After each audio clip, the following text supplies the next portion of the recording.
आप मेरी बात सुन नहीं रहे हैं भैया। यदि हमें भाभी माँ को सीता अवश्य मिलेगी लक्ष्मण।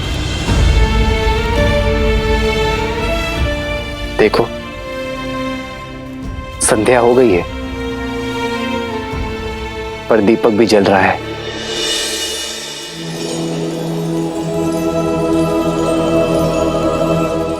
ऐसे ही अपने मन में इस आस रूपी दीपक को सदा प्रज्वलित रहना चाहिए।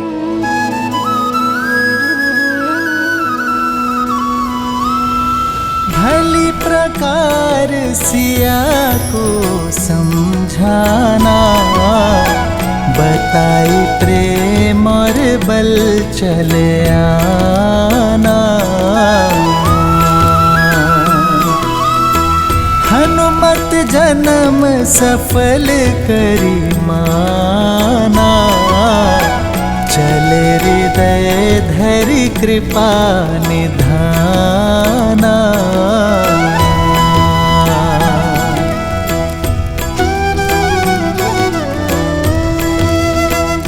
हमें अलग अलग टुकड़ियों में बंट जाना चाहिए। एक कार्य करते हैं, आप उस दिशा में देखिए और एक टुकड़ी उस ओर।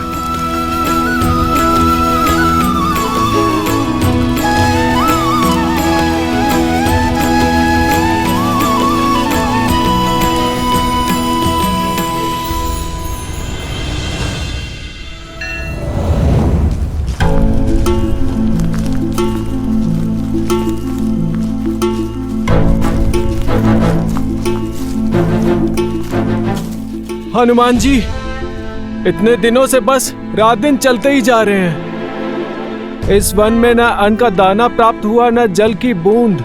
ऐसे में तो अपना उद्देश्य पूर्ण करने से पहले ही अपना देह त्याग देंगे। उचित कहा भ्राता।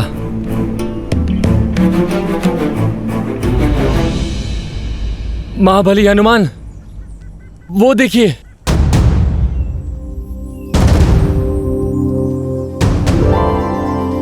इस सूखे प्रदेश में फलदार वृक्ष।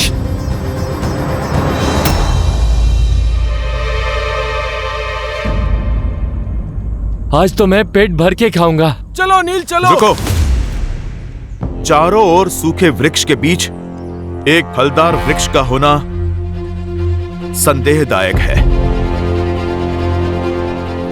हमें सावधान रहना चाहिए। हनुमान जी, आप व्यर्थ में ही चिंता कर रहे हैं। प्रभु की भेंट है, ग्रहण करने दीजिए।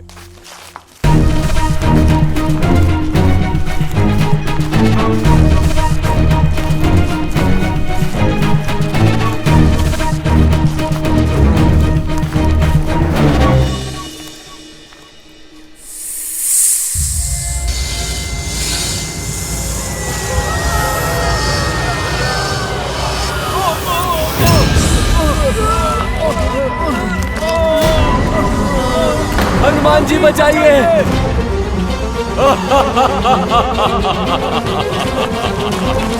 हनुमान जी बचाइए। हनुमान जी बचाइए।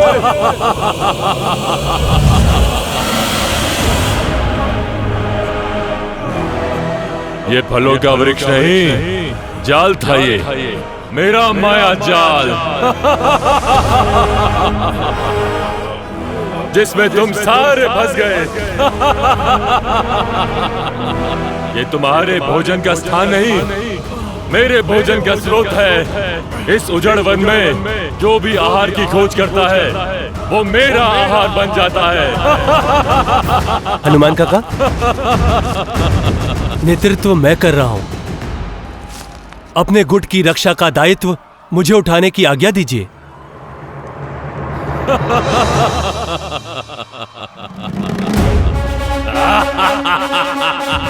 जय श्री राम।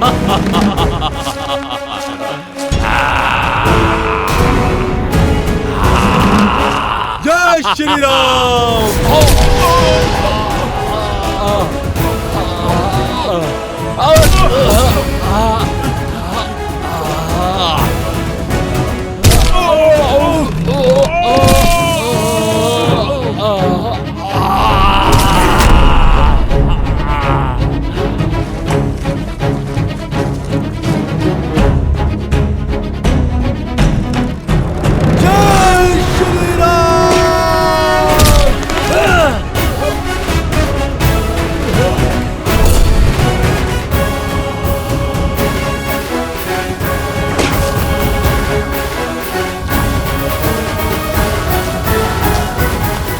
हम सबको आप पर गर्व है युवराज अंगद। अति उत्तम अंगद, आज तो तुमने सिद्ध कर दिया कि किष्किंधा का भविष्य योग्य हाथों में है। सब आप ही से सीखा है हनुमान काका। आपकी शिक्षा और दीक्षा की वजह से ही आज ये संकट टाल पाया हूँ। संकट अभी टला नहीं है।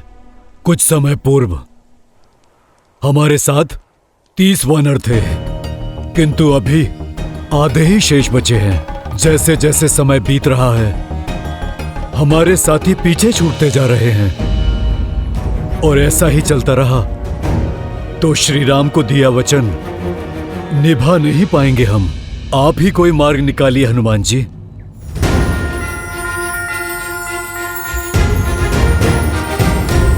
जय श्री राम।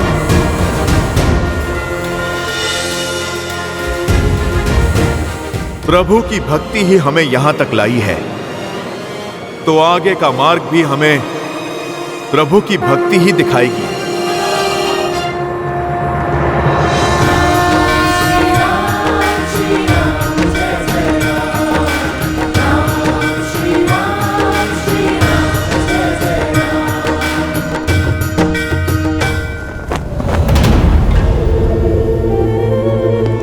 लंकेश, मैं विचलित हूं मंदोदरी।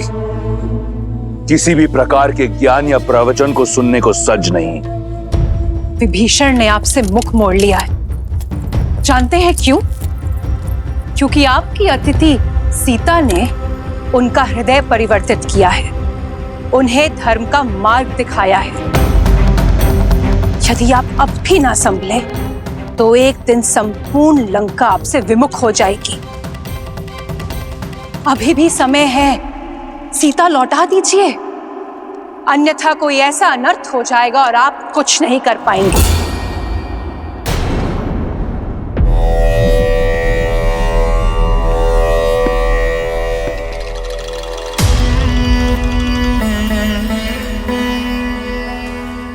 समझता हूं तुम्हारी व्याकुलता, तुम्हारी चिंता का वास्तविक कारण समझता हूं। तुम्हें भय है कि अगर सीता लंका की महारानी बन गई तो तुम्हारा पद छोटा हो जाएगा। लंकेश के साथ सीता का नाम लिया जाएगा, इसका भय है ना तुम्हें? शीघ्र ही तुम्हारा ये बुरा स्वप्न सत्य बनने वाला है। सीता लंका की महारानी बनेगी और तुम कुछ नहीं कर पाओगी। परंतु ये कोशिश अवश्य करना कि ये जो तुम्हारे भीतर चल रहा है, ये द्वंद, इसे विष बनकर अपने नेत्रों या बोली में बाहर मत उगलना। पिताश्री,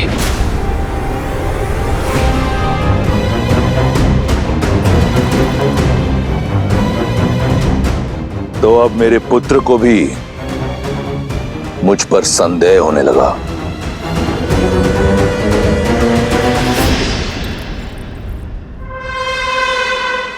संदेह नहीं,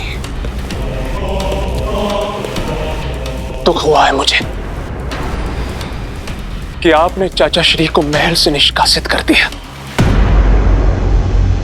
जबकि उन्हें तो लंका से ही निष्कासित कर देना चाहिए था। हाँ पिताश्री, मैंने इस विषय पर बहुत विचार किया। हिम भी अपने ही जल में पिघल जाता है।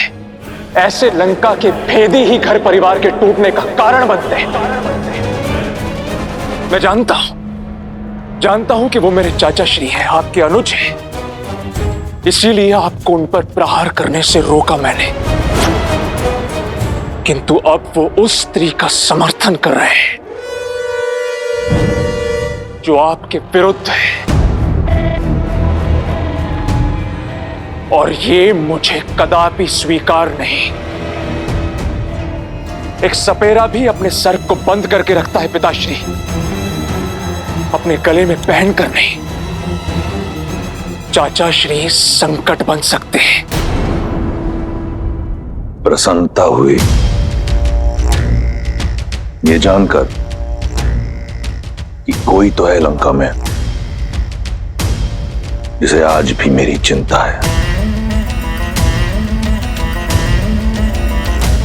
मैं उस महादेव का भक्त हूं जिसके गले में सबसे बड़ा विषधर है, विभीषण। मेरा विष्णु भक्त भाई मेरे विरोध में अवश्य खड़ा है, परंतु मेरा शत्रु नहीं। मैं चाहता हूं कि वो यहीं लंका में रहकर मेरी शक्ति का साक्षी बने, स्वयं देखे सीता को मेरे समक्ष झुकते हुए, उसकी आशा को छिन्न भिन्न होते हुए। उसके उपरांत लंका में उठ रहे हर विरोध पर विराम लग जाएगा।